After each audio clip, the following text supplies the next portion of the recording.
Amigos, que Dios les bendiga. Bienvenidos a una nueva edición del Evangelio Diario. Estamos a lunes 7 de noviembre y justamente en esta semana 32ª del tiempo ordinario. Para hoy recordamos y celebramos en la liturgia de la iglesia a San Lázaro Estilita. Lázaro nació en el seno de una familia muy cristiana de Éfeso, que lo encomendó a un sacerdote para que le enseñara las escrituras. Se entregó a la contemplación y a las prácticas ascéticas más extremas. Siguió la forma ascética de los estilitas en el monte Galesio, cerca de Éfeso, y durante 20 años vivió sobre una columna, cargado con pesadas cadenas de hierro, alimentándose solo de pan y agua, durísima forma de vida con la que atrajo a muchos fieles. Pidamos pues la poderosa intercesión de este gran asceta de la fe, San Lázaro Estilita. Para hoy tomamos el texto bíblico del Evangelio según San Lucas, capítulo 17, versículos del 1 al 6. En aquel tiempo Jesús dijo a sus discípulos: no es posible evitar que existan ocasiones de pecado, pero hay de aquel que las provoca. Más le valdría ser arrojado al mar como una piedra de molino sujeta al cuello, que ser ocasión de pecado para la gente sencilla. Tengan pues cuidado. Si tu hermano te ofende, trata de corregirlo, y si se arrepiente, perdónalo. Y si te ofende 7 veces al día, y 7 veces viene a ti para decirte que se arrepiente, perdónalo. Los apóstoles dijeron entonces al Señor: aumentanos la fe. El Señor les contestó: si tuvieran fe, aunque fuera tan pequeña como una semilla de mostaza, podrían decirle a ese árbol frondoso: arráncate de raíz y plántate en el mar, y les obedecería. Palabra del Señor, gloria a ti, Señor Jesús. Bien, hoy empezamos nuestra reflexión recordando lo que dice la primera lectura de este día. San Pablo a Tito en el capítulo 1:1. Y es que San Pablo le pide a aquel servidor fiel de Dios, Tito, que pueda elegir, sobre todo en Creta.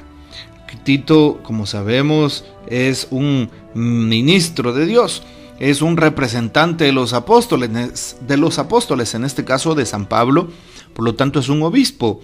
Y San Pablo le pide algo. Le da las características de cómo debe de ser un presbítero y las características de cómo debe de ser un obispo, para que Tito a su vez busque y ordene presbíteros, busque y ordene obispos, y de esa manera tenga una gran ayuda en aquel lugar.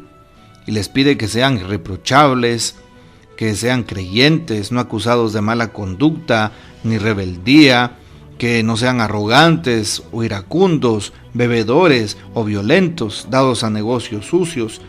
Más bien le pide algo: que sean hospitalarios, amables y sensatos, justos, piadosos y dueños de sí mismos, apegados a la fe y al evangelio enseñado por los apóstoles. Bueno, pues estas son las recomendaciones de San Pablo para los primeros sacerdotes de la historia de la iglesia y para los primeros obispos, que también son elegidos por aquellos sucesores de los apóstoles. Qué importante es entonces que nosotros tengamos esas virtudes, porque estas virtudes, estas características, San Pablo no solo las señala para los que son consagrados, bien sea sacerdotes u obispos.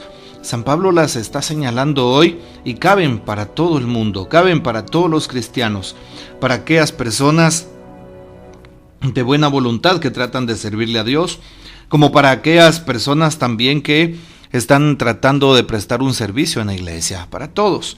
Virtudes buenas: buscar siempre la verdad, buscar siempre el bien, actuar siempre en justicia, y sin duda alguna nunca nos vamos a equivocar. Demos un salto al Evangelio, y justamente hoy tomando el Evangelio de San Lucas 17. ¿Qué nos dicen esos primeros 6 versículos del capítulo 17? Sabemos que no es posible evitar que existan ocasiones de pecado, dice San Lucas, pero tampoco hay que provocarlas. Sobre todo no hay que provocar el pecado en otro hermano, en otra hermana. Y aquí debemos de evaluarnos nosotros prudentemente y evaluarnos de forma correcta para ver si no hemos sido ocasión de pecado, si no hemos provocado el pecado en alguien, el pecado de pensamiento adverso, el pecado de mal sentimiento, el pecado de mala voluntad, es decir, de las acciones que no van con el proyecto de Dios. Darnos cuenta cómo hemos vivido, cómo estamos actuando, o darnos cuenta si estamos viviendo lo contrario a lo que se nos dice. Estamos viviendo una vida recta, una vida coherente, una vida íntegra, una vida tratando en la medida de las posibilidades de apegarnos a la palabra, al evangelio. Ya, no es que sea imposible, pero es bien difícil, pero hoy la invitación es a que pues tratemos de dar una respuesta. Esta es la invitación. Bueno, de igual manera nos damos cuenta cómo hoy más adelante el Señor sigue manifestando. Si tu hermano te ofende, corrígelo para que se arrepienta, perdónalo. ¿Qué hacemos cuando alguien nos ofende, más si es alguien de casa? Le dejamos de hablar, le tenemos odio, rencor, o nos hemos ido a otro lugar, a otro país o a otro espacio para no tener una relación, bueno, un choque. Creo yo que es importante pedirle a nuestro Señor que nos ayude a arrepentirnos, que nos ayude a perdonar si las ofensas cometidas pues van en contra de pues la fe que estamos defendiendo. Hoy también es importante saber lo que dicen los apóstoles. Entonces dice, los apóstoles dijeron al Señor, aumentanos la fe. El Señor les contestó, si tuvieran fe, aunque fuera tan pequeña como una semilla de mostaza, podrían decirle a ese árbol frondoso, apártate y plántate en el mar, y les obedecería. Así dice la palabra de Dios, sobre todo hoy. Bueno, ¿qué significa? Significa de que hoy estamos llamados a aumentar la fe. Y la fe nos tiene que llevar a un cambio radical de vida. Esto es lo que nos pide Jesús, que podamos cambiar de vida. Ojalá que cada uno de nosotros evalúe cómo estamos viviendo y pues hagamos nuevas propuestas, sobre todo en este plano de la fe, en este plano espiritual. ¿Qué podemos afirmar sobre lo que dice el Papa? Bueno, más bien darle lectura a la apreciación del Papa, a su reflexión del Evangelio, sobre todo de este día.